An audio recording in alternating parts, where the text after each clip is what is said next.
हरे Krishna everyone, आप सभी का भगवत गीता की सीरीज में स्वागत है। अभी तक हमने देखा कि किस तरीके से दुर्योधन अपने गुरु द्रोणाचार्य को टोंट कर रहा है, उनको पॉइंट आउट कर रहा है कि आपकी वजह से, आपके शिष्य की वजह से सामने वाली सेना खड़ी हुई है और अब आप उनको लॉयल्टी मत दिखाइएगा। इस तरीके से वो अपने गुरु को बोल रहा है। दुर्योधन एक ऐसा फैसिनेटिंग कैरेक्टर है इन द महाभारत कि आपको हर चीज़ दुर्योधन का जो ऊपर ऊपर का जो लेवल है, like the surface of Duryodhan, वो अच्छा लगेगा। वो किस तरीके से बहुत डिटर्मिनेशन के साथ काम कर रहा है, या किस तरीके से चीज़ों को पाने के लिए दिन रात एक कर रहा है। यू कैन सी दैट, आप उसको देख पाएंगे। बट दुर्योधन का जो इंटेंशंस हैं वो प्योर नहीं है, वो पूरी तरीके से पॉइजनस है, खराब है। तो दुर्योधन एक्चुअली में महाभारत में कलयुग को रिप्रेजेंट करता है, कलयुग को। तो आजकल जो मेजॉरिटी में जो लोग होते हैं वो दुर्योधन जैसे ही होते हैं। दे आर वेरी डिटरमाइंड, उनका बहुत डिटर्मिनेशन होता है अपने काम को लेकर, अपनी चीज़ों को लेकर, बट उनका इंटेंशन प्योर नहीं होता। उन्हें लाखों चीज़ें समझा दी जाए कि भाई धर्म में ये है, अधर्म में ये है, ये करिए, ये मत करिए, नहीं करते। तो दुर्योधन जैसे कैरेक्टर को हमें, दुर्योधन जैसे कैरेक्टर से हम क्या सीख सकते हैं, वो हमें भगवत गीता से बहुत अच्छी तरह समझ में आता है। भगवत गीता में अभी तक हमने देखा कि किस तरीके से वो कंपैरिजन कर रहा है। तो कंपैरिजन वाला जो एक अवगुण होता है वो अच्छे लोगों में नहीं होता, कि कंपैरिजन करना, अपनी चीज़ों को सामने वाली चीज़ों से कंपैरिजन करना। तो यहाँ दुर्योधन की स्टार्टिंग ही होती है कि वो गुरु द्रोण के पास जाता है और वहाँ और उन अपनी सेना के अपने लोगों को सामने वाली लोगों से कंपेयर करता है और अपने लोगों को बड़ा बताता है। अपने पूरे भगवत गीता में ना अर्जुन ऐसा कुछ बोलेंगे, ना पांडव, ना ही संजय को ऐसा कुछ बोलेंगे, ना ही कोई ऐसा कुछ बोलेगा। बट दुर्योधन एक ऐसा कैरेक्टर है जो अब स्टार्टिंग ही ऐसी करेगा कि कंपैरिजन से स्टार्टिंग करेगा, जो आजकल हम देख सकते हैं। देखिए, दुर्योधन जिन जिन चीज़ों को रिप्रेजेंट कर रहा है वो आज हमें देखने को मिलती हैं, हम देख सकते हैं। इसलिए दुर्योधन के कैरेक्टर से हम बहुत ज़्यादा रिलेट कर पाते हैं कि हाँ, दुर्योधन जो कर रहा है वो हमें नहीं करना, हमें वो नहीं करना।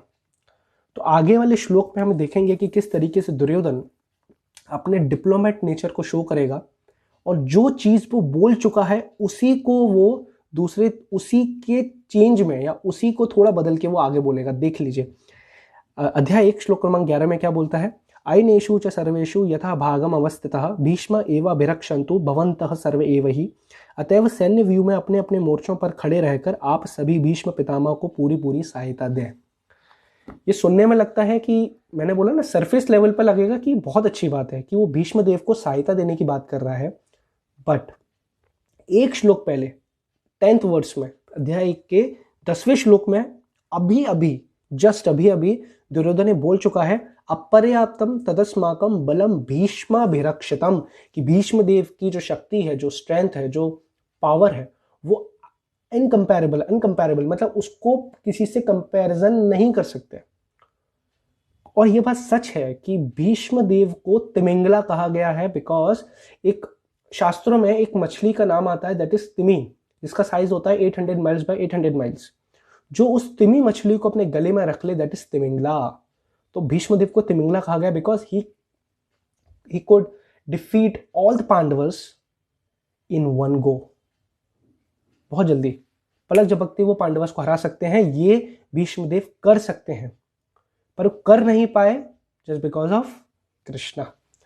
तो हम ये बात समझ पाएंगे कि अभी दुर्योधन ने बोल रहा है कि हाँ, आप सभी लोग भीष्मदेव को रक्षा दीजिए अपने अपने स्पेसिफिक जो आपकी पोजीशंस है वहां से। ऐसा क्यों बोल रहा है भाई? जब आप किसी एक व्यक्ति की इतनी तारीफ कर दो कि आपकी ही टीम का दूसरा व्यक्ति कोई नाराज होके आपसे आपसे लॉयल्टी जो आपकी तरफ है वो छोड़ दे, उससे बचने के लिए, because he is trying to get everyone involved, इसी वजह से वो दूसरे लोगों को, उनको बूस्टअप करने के लिए, उनका कॉन्फिडेंस बढ़ाने के लिए बोल रहा है कि आप भीष्मदेव को रक्षा दीजिए क्योंकि वो बूढ़े हो चुके हैं। अब वही कोई उनको हर्ट ना कर दे तो उनकी रक्षा करना भी हमारा धर्म है। इस तरीके से दुर्योधन बोल रहा है, and this is the disrespect for Bhishmadev. क्योंकि भीष्मदेव कोई नॉर्मल वॉरियर नहीं है भाई। जिस व्यक्ति ने लगभग परशुराम जी को हरा ही दिया था, वो व्यक्ति को ये जो योद्धा हैं, they are also very powerful, वो योद्धाओं से बोल रहा है कि उनको रक्षा कीजिए उनकी। तो this is the first of all this is the disrespect for Bhishmadev. And जो इंटेंशन है रक्षा देने का, वो चिंता की वजह से नहीं है कि उसे भीष्मदेव की चिंता हो रही है, नहीं, वो इसलिए है ताकि वो बाकी के लोग भी उसे छोड़ के ना जाएं। This is the diplomat nature of Duryodhan. क्यों किस तरीके से भीष्मदेव की भी डिसरिस्पेक्ट कर रहा है और बाकी लोगों को बूस्टअप कर रहा है, कॉन्फिडेंस बढ़ा रहा है, जस्ट बिकॉज ताकि वो हर किसी को अपनी साइड चाहता है। He is trying to get everyone involved. This is the nature of a diplomat person. इसी वजह से दुर्योधन को स्टार्टिंग में ही राजा शब्द से बोला गया था। या राजा का मतलब ये नहीं है कि वो राजा है, या राजा का मतलब ये है he is expert in diplomat in politics, very expert. He is really expert in thinking and speaking as well. कि वो बोलता और जो सोचने की जो उसकी शक्ति है, वो बहुत तेज सोचता है, बहुत स्मार्टली बात करता है। बट जस्ट बिकॉज उसका बोलने और सोचने की शक्ति अच्छी है, वो एक अच्छा इंसान है नहीं।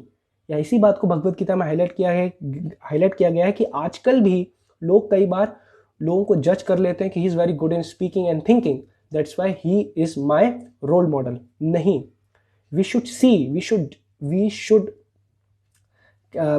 सी दैट कि उसका इंटेंशन क्या है, उसका जो इंटेंशन है वो क्या है। या यहाँ जो भीष्मदेव की चिंता को लेकर वो कंसर्न नहीं है। He is not concern about Bhishmadev कि भाई भीष्मदेव की मुझे चिंता है, इसी वजह से मैं उनको रक्षा दे रहा हूं। नहीं, वो दूसरे लोगों को बूस्टअप कर रहा है ताकि और लोग छोड़ के ना चले जाएं, इसी वजह से वो भीष्मदेव को रक्षा देने की बात कर रहा है। And this is the nature of Duryodhan. Hare Krishna. अगर आपको भगवद गीता पसंद आए तो प्लीज़ इसे पढ़िए और कमेंट में ज़रूर बताइए कि आप अभी क्या पढ़ रहे हैं, कौन सा चैप्टर पढ़ रहे हैं। और आप अगर साथ साथ पढ़ रहे हैं तो दैट्स वेरी गुड। हम बहुत सारी चीज़ों को साथ में डिस्कस कर सकते हैं, तो आप मुझे डीएम कर सकते हैं और मुझे कमेंट में भी बता सकते हैं भगवद गीता के साथ आपका क्या एक्सपीरियंस रहा है,